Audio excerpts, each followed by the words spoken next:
Aminin natin, paggising pa lang sa umaga, numbers na agad ang hinahanap ng mga mata natin, di ba? Nako, totoo yan. Bago pa man makapag-unat. Bago pa man tayo makapagkape, titignan na natin yung phone natin. Ilan ang nag-like sa pinakabagong post ko? Ilang bagong followers yung pumasok. Eksako. O kaya kung may negosyo ka, magkano yung pumasok na revenue kahapon? Tapos kung nag-oorganisa ka ng isang event o nagtuturo, titingnan mo, ilan yung umattend. Meron tayong natural na obsession na sukatin ang halaga natin base sa kung ano ang nakikita. At higit sa lahat, nabibilang. Kasi mas madali siyang makita madaling sukatin. Yun nga.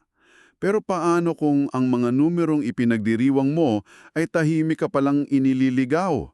Paano kung ang mismong sukat ng tagumpay na ginagamit mo araw-araw ay ang dahilan kung bakit pakiramdam mo ay parang may kulang pa rin? Yung tipong pagod na pagod ka na pero wala ka namang nararating. Sa Apple, at yan ang dahilan kung bakit tayo nandito. Sa malalimang talakayan natin na yon, susuriin natin ang isang napakagandang dokumento na pinamagatang Measuring What Matters o pagsukat sa kung ano ang mahalaga. Ang misyon natin ngayon, tuklasin kung sinusukat ba talaga natin ang mga bagay na may tunay na halaga. O baka naman, sinusukat lang natin kung ano yung madaling bilangin. Okay, himahin natin ito. Kasi para sa iyo na nakikinig ngayon, kahit ano pa ang propesyon mo, negosyante ka man, guro, leader ng komunidad o magulang, ang konseptong ito ng pagtukoy sa tunay na tagumpay ay siguradong magpapabago sa pananaw mo. Sobrang totoo niyan at talagang napapanahon itong pag-uusapan natin. Sa mundong ginagalawan natin ngayon, lalo na sa panahon ng social media at big data, madalas nating ipagkamali ang dami bilang kalidad. Quality versus quantity. Laging panalo ang quantity ngayon eh.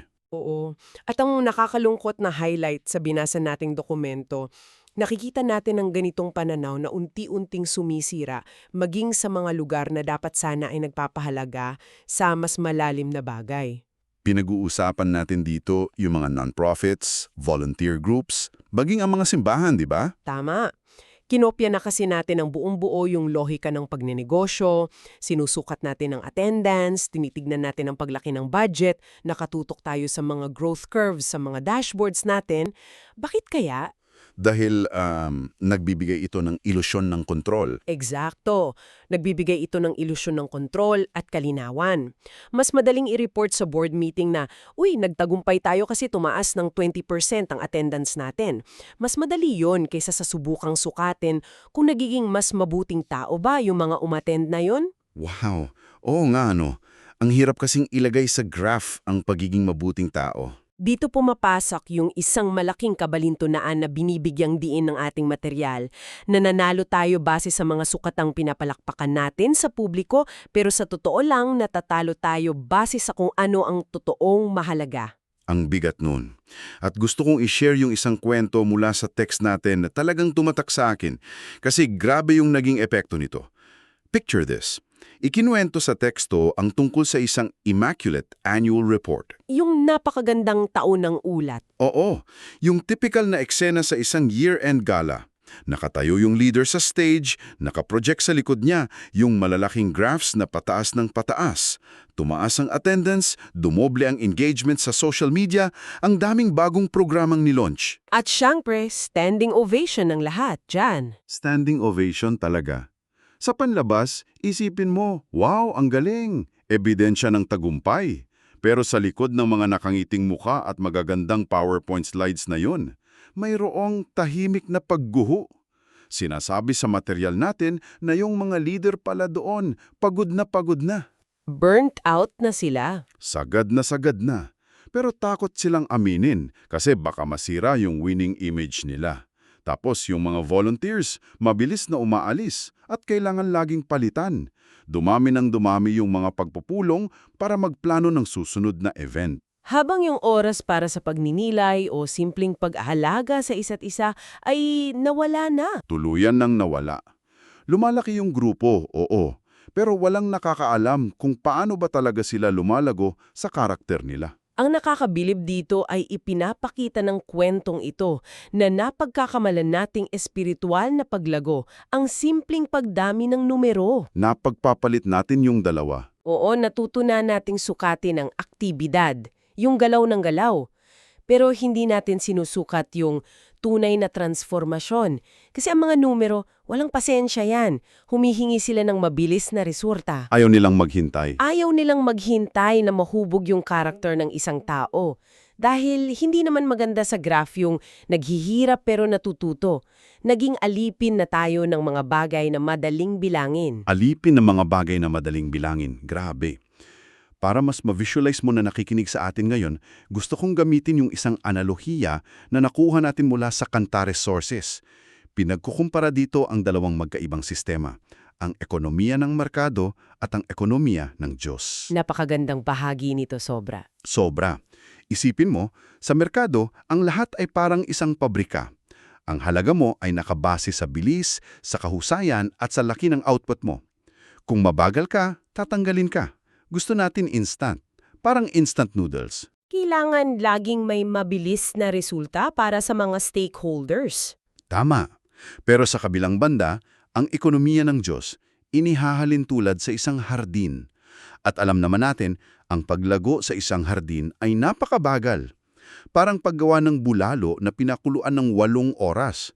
Hindi mo pwedeng madaliin. Oo, hindi mo pwedeng hilahin yung dahon para tumubo agad. Eksakto.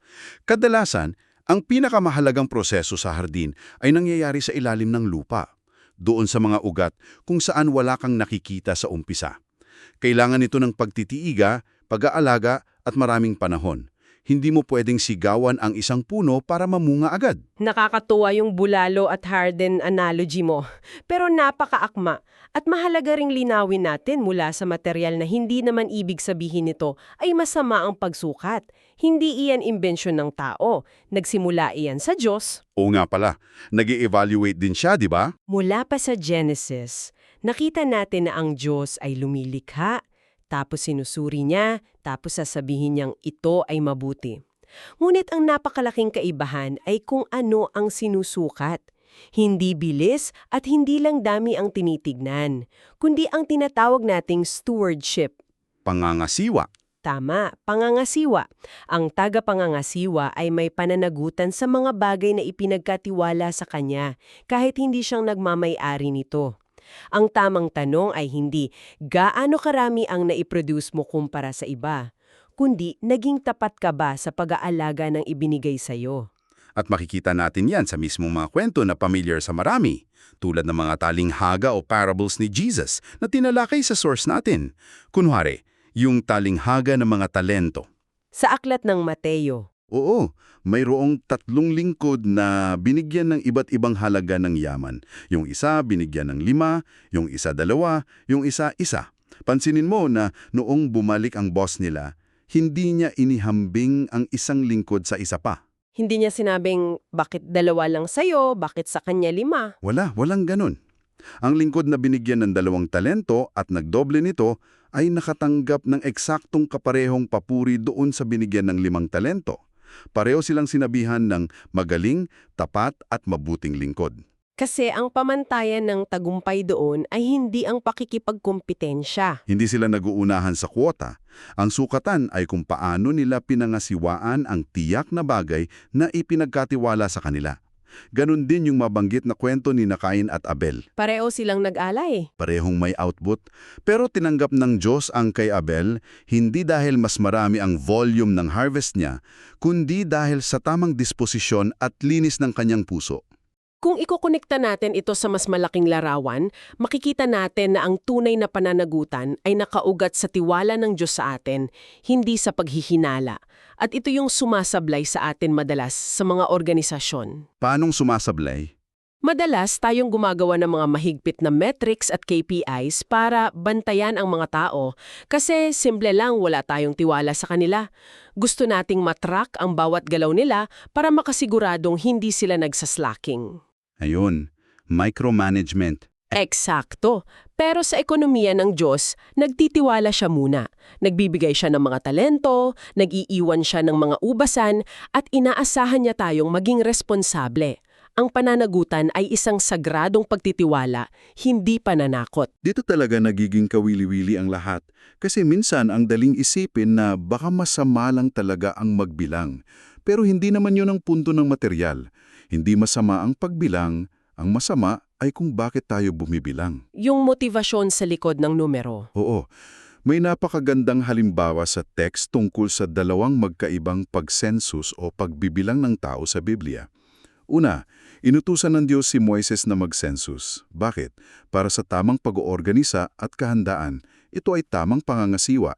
Praktikal na pangangailangan yun ng komunidad nila. Tama. Samantala, makalipas ang maraming taon, nag-utos din si Haring David na magsensus. Pero ito, udyok ng pride at ego. Gusto niyang sukatin ang sarili niyang lakas para maipagmalaki niya. Parang flex lang sa social media ngayon. Parang ganun na nga. Look how many soldiers I have. Tapos dahil sa maling motibasyon na ito, nagdulot ito ng parusa. Napakalinaw niyan. Ang numero ay dapat magsilbing patotoo o testimony ng ginagawa ng Diyos, hindi patunay o proof ng ating sariling galing. Kapag ginamit natin ang numero para patunayan na magaling tayo, nagiging idolo natin ang mga numerong ito. Nauubos ang pagkatao natin kakabantay sa stats. Oo. At may isa pang napakagandang punto na itinaas sa ating mga sanggunian na magbabago sa tingin mo sa sarili mo. Ang ating pananaw sa tinatawag nating kabiguan. Kasi sa corporate world, kapag hindi dumami ang numero mo, automatic, ikaw ay bigo. Failed ka. Pero nagbibigay ang teksto ng isang kakaibang anggulo. Paano kung minsan ang pananatiling tapat ay nagmumuhang kabiguan sa mata ng tao? Wait, real talk lang ah. Madaling sabihin na wag mag-focus sa numbers. Pero isipin mo kung ikaw yung nakikinig ngayon at bumabagsak talaga yung benta ng negosyo mo o kaya paunti ng paunti yung uma-attend sa mga tinuturuan mo. Nakaka-discourage yun, syempre. Sobra! Paano mo sasabihin sa sarili mo na okay lang, at least tapat ako? Paano natin i-reframe yung pakiramdam ng kabiguan na yon nang hindi namang tayo nagiging pabaya? Magandang tanong yan. Tingnan natin kung paano nila ni-reframe ang failure sa teksto. Isipin mo si Jonah. Kung i-assess natin siya gamit ang modernong corporate standards, fired siya agad. Tumakas siya sa trabaho, kinain ng isda, palpak talaga. Isang malaking kabiguan. Pero sa huli, naging instrumento siya ng malawakang pagsisisi ng buong lungsod ng Nineveh.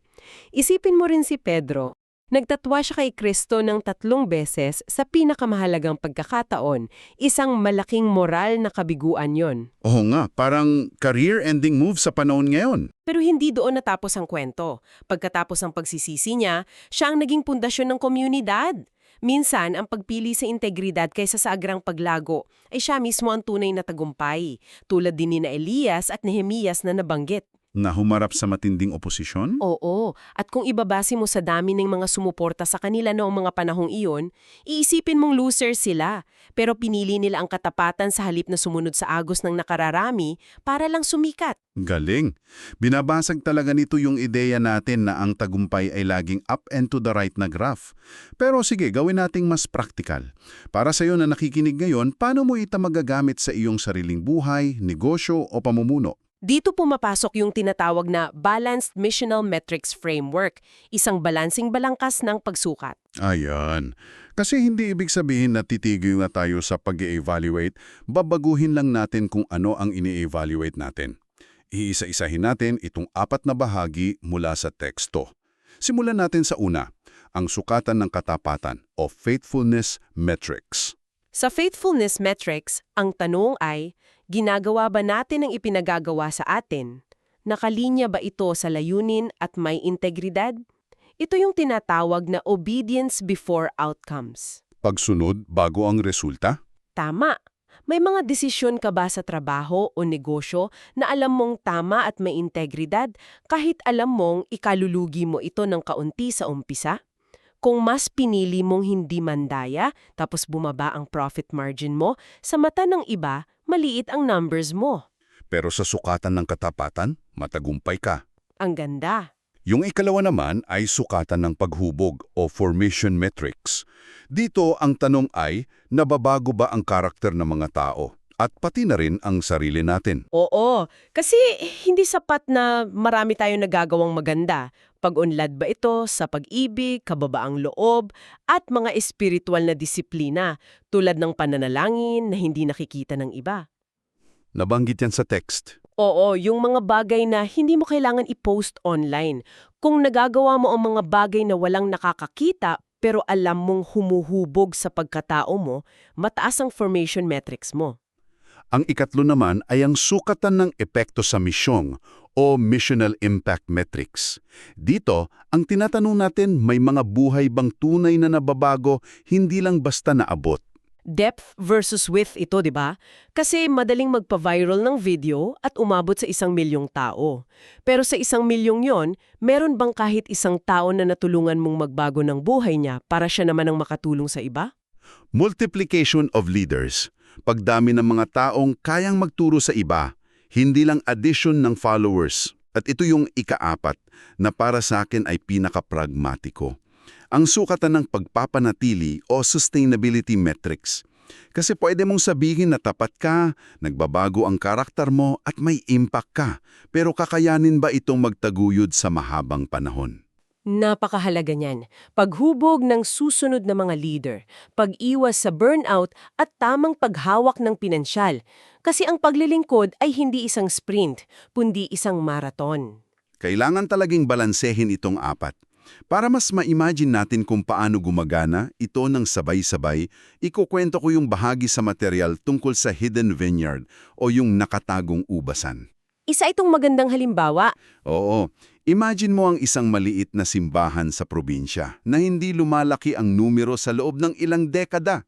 Parehang 30 tao lang ang uma-attend. Flatline yung graph. Sa paningin ng modernong sukatan, failure sila. Kasi walang viral na nangyayari. Wala. Pero, heto ang catch.